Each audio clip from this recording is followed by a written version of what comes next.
Ya, shalom semuanya, selamat datang kembali bersama saya di channel Yata Official. Ya, pasti kalian masih ingat video yang ini?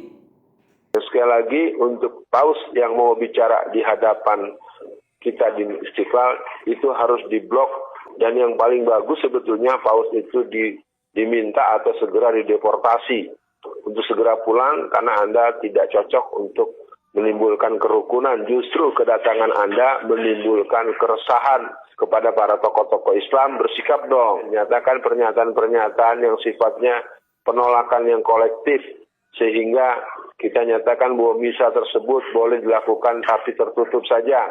Tidak usah disebarluaskan, cukup kebutuhan Anda saja. Jangan mengganggu orang lain, menganggap, berarti kan sama juga mereka menganggap azan itu berisik. Betul. Azan itu akan mengganggu mereka, itu terus terang saja. Kurang ajar lu di kampung orang ya, nggak tahu diri kan gitu. Nah, dalam video barusan yang saya pernah reaction beberapa hari yang lalu, saya telah mereaction bagaimana komentar dari Alvin Tanjung yang menolak dan menyampaikan beberapa tuduhan terhadap kedatangan paus di Indonesia. Dia memberikan asumsi-asumsi dan pernyataan-pernyataan yang tentu sangat mengganggu dan tidak sesuai dengan yang seharusnya terjadi. Oleh sebab itu dalam video ini saya akan mereaction beberapa yang memberikan sanggahan, memberikan juga pernyataan dan komentar terhadap Ustadz Alvin Tanjung ini. Artinya mereka tidak setuju dan juga mereka keberatan, dan mereka memberi jawaban tentang tuduhan-tuduhan yang disampaikan oleh Ustadz Alvin Tanjung.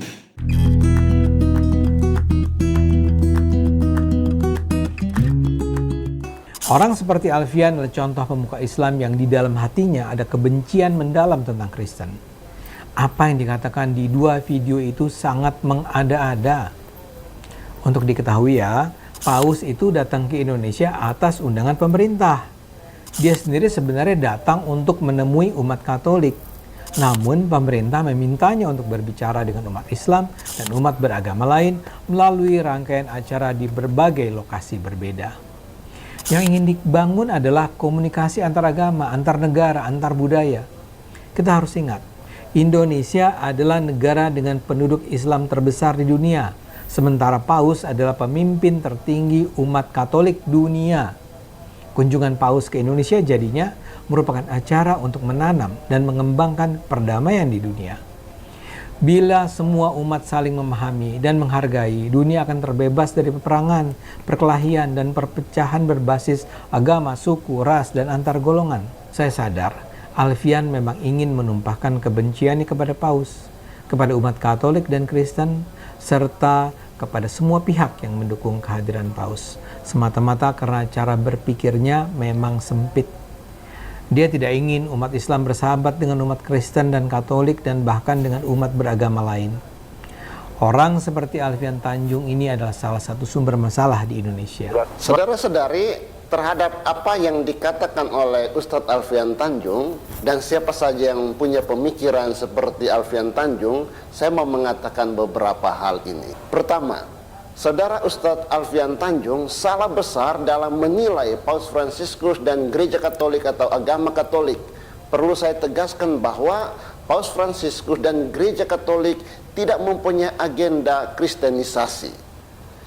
Ini harus dipahami dan disadari oleh seluruh umat beragama bahwa Paus Fransiskus, agama Katolik tidak memiliki niat dan agenda kristenisasi. Jika ada yang selama ini salah menilai agama Katolik atau salah menilai Paus Fransiskus, maka mulai sekarang Anda harus merubah persepsi atau kecurigaan Anda itu.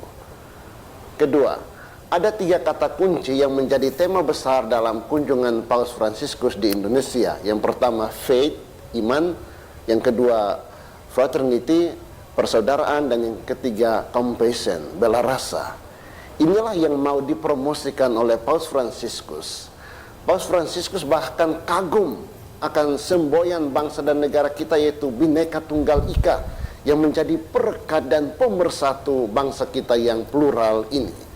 Maka sekali lagi kami tegaskan, tidak ada misi kristenisasi seperti yang oknum-oknum tertentu pikirkan atau mencurigai. Poin yang ketiga, perlu Anda ketahui bahwa Paus Fransiskus ini adalah pimpinan tertinggi agama Katolik seluruh dunia dan sekaligus kepala negara Vatikan. Dan bahwa ada hubungan diplomatik antara Indonesia dan Vatikan. Bahkan sejak awal kemerdekaan Indonesia, Vatikan sudah mengakui kemerdekaan Indonesia. Maka kedatangan Paus Fransiskus ke Indonesia memang harus disambut dengan protokol kenegaraan. Negara Indonesia harus menjaga agar kedatangan Paus Fransiskus ke Indonesia dijamin keamanannya. Dan itu tugas negara Indonesia. Terima kasih kepada negara Indonesia, pemerintah yang sudah menerima kehadiran Paus Fransiskus dan menjamin keamanannya. Terima kasih kepada semua pihak. Kita bersyukur bahwa Paus Fransiskus meskipun sebagai tamu negara, ia tetap menunjukkan contoh atau kesaksian hidup yang selama ini dihayati sebagai seorang tokoh agama tertinggi dalam gereja Katolik. Kesederhanaan yang dihayatinya, bela rasa yang dihidupinya, wajah damai dan kasih yang ditunjukkannya, dan kesaksian hidup lainnya sungguh menjadi pesan bagi kita semua. Itulah keutamaan hidup yang dihayati dan dihidupi oleh Paus Fransiskus yang bisa menjadi contoh dan kesaksian bagi dunia, bagi kita semua. Teman-teman boleh komen di kolom komentar soal kesederhanaan atau keutamaan hidup dari Paus Fransiskus.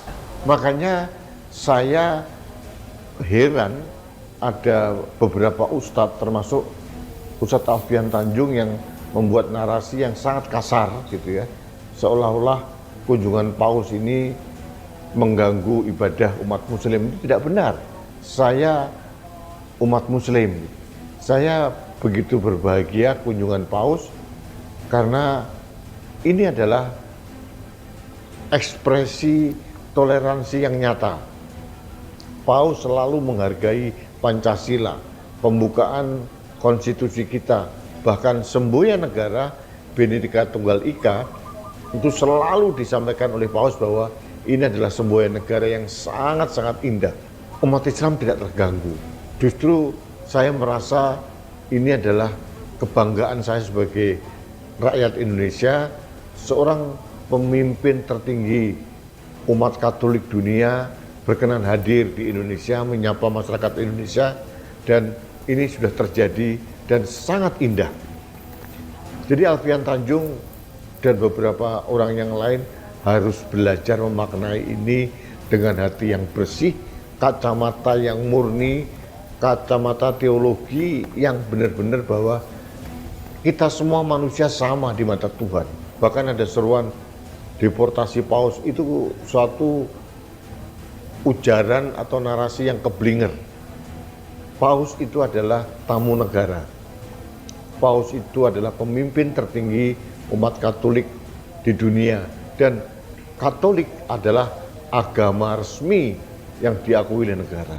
Ya, seperti yang sudah kita saksikan bersama, kita mengetahui bahwa tuduhan-tuduhan yang disampaikan oleh Alfian Tanjung itu tidak benar, dan juga sesuatu apa yang dia lakukan justru menunjukkan sikap intoleransi. Oleh sebab itu, bagaimana komentar kalian terhadap Alfian Tanjung ini? Silakan komen di kolom komentar dan berikan jawaban kalian, tetapi berikanlah jawaban-jawaban atau komentar yang positif. Jangan saling menghujat ya. Kalau Alfian Tanjung menyampaikan kalimat-kalimat yang seperti ujaran kebencian, tapi mari kita memberikan suatu pernyataan yang penuh kasih. Jadi jangan kita mengikuti dia. Oleh sebab itu, sekian aja video kali ini. Tuhan Yesus memberkati kita semua. Nah, bagi kalian yang masih belum subscribe channel ini, silakan subscribe, silakan like dan share juga. Kemudian bagi kalian yang ingin merekomendasikan video-video TikTok untuk kita reaction, baik itu kesaksian, video-video rohani lainnya dan hal-hal lainnya juga, kalian bisa tag aja akun TikTok saya, Yata Official. Shalom.